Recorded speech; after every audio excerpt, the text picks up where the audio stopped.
On this vote, the yeas are 216, the nays are 210. The resolution is adopted. Without objection, the motion to reconsider is laid on the table. The office of Speaker of the House of the United States House of Representatives is hereby declared vacant. This week, for the first time in 100 years, the House made history to remove its Speaker. The vote, 216 to 210, stripped California Congressman Kevin McCarthy of his leadership role. Hello and welcome to Capitol Review. I'm Tasmin Mahfuz, and for the first time in U.S. history, members of Congress pushed out the Speaker of the House.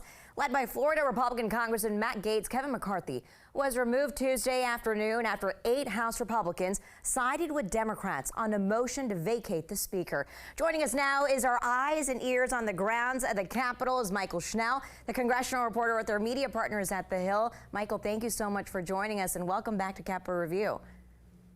Hey, thanks for having me. So you watched a number of historic moments this year, but nothing quite like this. So what's the buzz been like in the halls of Congress, and were people stunned when McCarthy was removed?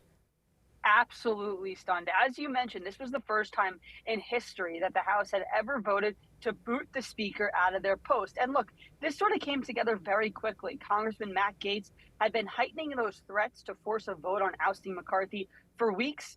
He had warned that if McCarthy sought the help of Democrats to pass a continuing resolution, or rather, if McCarthy worked with Democrats to pass a continuing resolution, he would bring a motion to vacate. That happened last weekend.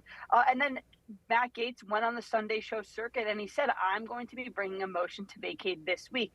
He ultimately did that Monday night, setting in place the process to then bring this vote to the floor. That happened on Tuesday. Shortly before that, Democrats had announced that they were not going to save Kevin McCarthy and that they were going to vote to oust him. That was another shock. This had come after days and weeks of Democrats keeping their cards very close to their chest.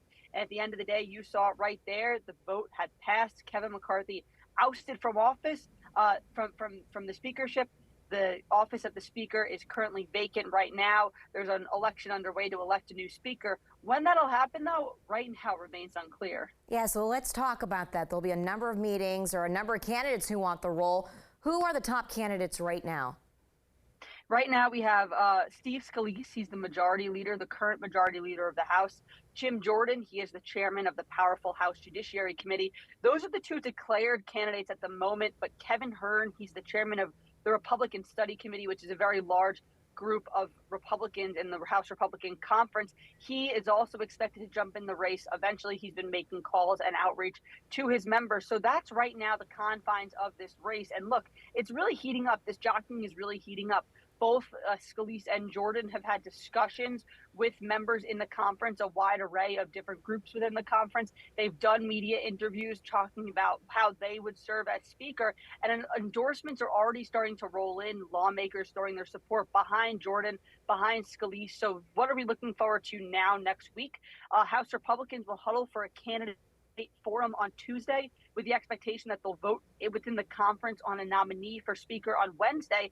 After that, the nominee would go on the floor up against House Minority Leader Hakeem Jeffries. That's who Democrats are expected to nominate for the speakership. But whether or not that timeline remains on track, that is really in question right now, as there's not a clear path for either of the candidates at the moment to get that 218 or that majority of votes needed within the conference on the floor, because, again, we're seeing this jockeying between those two candidates.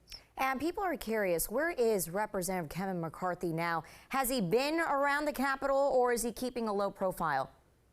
He has been in the Capitol. I actually saw him this morning when he entered the Capitol and he walked into the Speaker's office, not answering any questions based on who he likes in the race, who he's going to endorse for Speaker, if anybody at all, and no reaction to that endorsement of Jim Jordan from former President Trump just recently. But yeah, Kevin McCarthy has been in the building. He has not answered reporters' questions. That comes after he had that very long press conference on Tuesday night, shortly after he was ousted from the post. So yeah, he's been around, but again, not talking to the press very much and keeping a lower profile.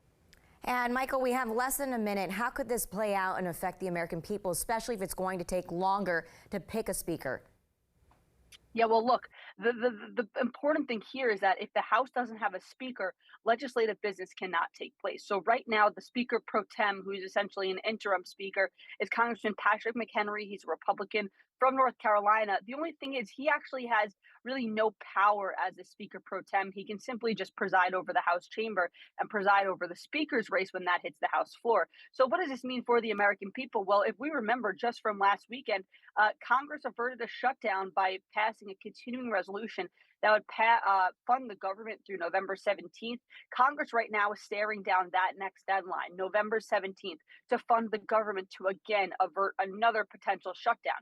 So if the House is unable to elect a speaker, coalesce around a speaker, and resume legislative business, that every single day is going to give Congress less time to fund the government ahead of that November 17th deadline. Of course, the ramifications of a shutdown, federal workers would be furloughed. Some of them would lose their jobs. Real significant effects for Americans across the country. So that's one of the big considerations right now as we talk about timeline for electing a speaker. Lawmakers want to do it as quickly as possible to resume legislative business and fund the government ahead of November 17th. But of course, that's going to take consensus. And as we've seen throughout this conference, sometimes that's difficult to land upon. Mychael Schnell with the Hill, thank you so much for your time. Really appreciate it.